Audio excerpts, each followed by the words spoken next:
অনুরাগের ছোঁয়া ধারাবাহিকের আগামী পর্বে আমরা দেখতে পাবো তবলা লাবণ্যকে নিয়ে সূর্যের কাছে পৌঁছে ইরাকে দেখে চিনতে পেরে যায় তবলা। তবলা সূর্যকে জানিয়ে দিল ইরার আসল পরিচয়। ইরা আসলে একজন সন্ত্রাসী ক্রিমিনাল। হ্যাঁ বন্ধুরা, আমরা এমনটাই দেখতে পাবো অনুরাগের ছোঁয়া ধারাবাহিকের আগামী পর্বগুলোতে। রূপা হঠাৎই ভীষণ অসুস্থ হয়ে পড়ে আর লাবণ্য তবলাকে অনুরোধ করে সূর্যের খোঁজ করে সূর্যের কাছে নিয়ে যাওয়ার জন্য। তবলা ও লাবণ্যের অনুরোধে সূর্যের খোঁজ চালাতে থাকে বিভিন্ন জায়গায়। অপরদিকে সূর্য ইরার ড্রয়ারে অনেকগুলো ফোন ও সিম কার্ড দেখতে পেয়ে যায়, যা দেখে সূর্য চমকে ওঠে। সূর্যের মনে সন্দেহ আরও বেড়ে যায়। এরপর হঠাৎই ইরা আসে। ইরা চিৎকার করে বলে যে আবার আপনি আমাকে না জিজ্ঞেস করে আমার জিনিসপত্রে হাত দিয়েছেন। ইরাকে হঠাৎই এতটা রেগে যেতে দেখে সূর্যের কাছে অনেকটা পরিষ্কার হয়ে যায় যে ইরা আসলে অন্য কেউ। ও কোনো একটা উদ্দেশ্য নিয়েই গ্রামে এসেছে। সূর্য ইরাকে জিজ্ঞাসা করে তুমি কে, সত্যি করে বলো, তা না হলে আমি কিন্তু পুলিশের কাছে যেতে বাধ্য হব। কিন্তু কোনো মতেই মুখ খোলে না ইরা। অপরদিকে তবলা সূর্যের খোঁজ পেয়ে যায়।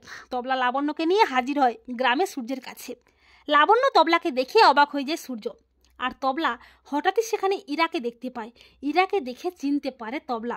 তবলার মনে পড়ে যায় পুলিশের ক্রিমিনাল রিপোর্টে ইরার ছবি সে দেখেছে, আর সেখানে অন্য কোনো নামে আছে।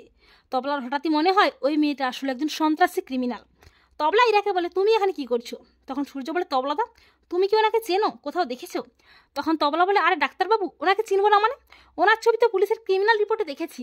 উনি একজন সন্ত্রাসী ক্রিমিনাল, কত মানুষের ক্ষতি করেছেন। উনি জেল থেকে পালিয়ে এসেছে। পুলিশ হন্যে হয়ে খুঁজে বেড়াচ্ছে ওনাকে। ওদের মতো মহিলা দেশের জন্য সমাজের জন্য বিপজ্জনক। উনি তো পুলিশের হাত থেকে বাঁচতে ছদ্মবেশে বিভিন্ন নাম নিয়ে ঘুরে বেড়াচ্ছেন।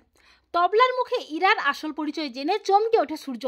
সূর্য বলে তার মানে এতদিন ধরে আমার সন্দেহটাই ঠিক ছিল। ওনাকে যেভাবেই হোক পুলিশের হাতে তুলে দিতে হবে। তো বন্ধুরা, তোমরা এটা চাও তো যে শেষ পর্যন্ত তবলা যেন সূর্যের কাছে পৌঁছে ইরাকে দেখে চিনতে পারে, ইরার আসল পরিচয় যেন সূর্যকে জানিয়ে দেয়?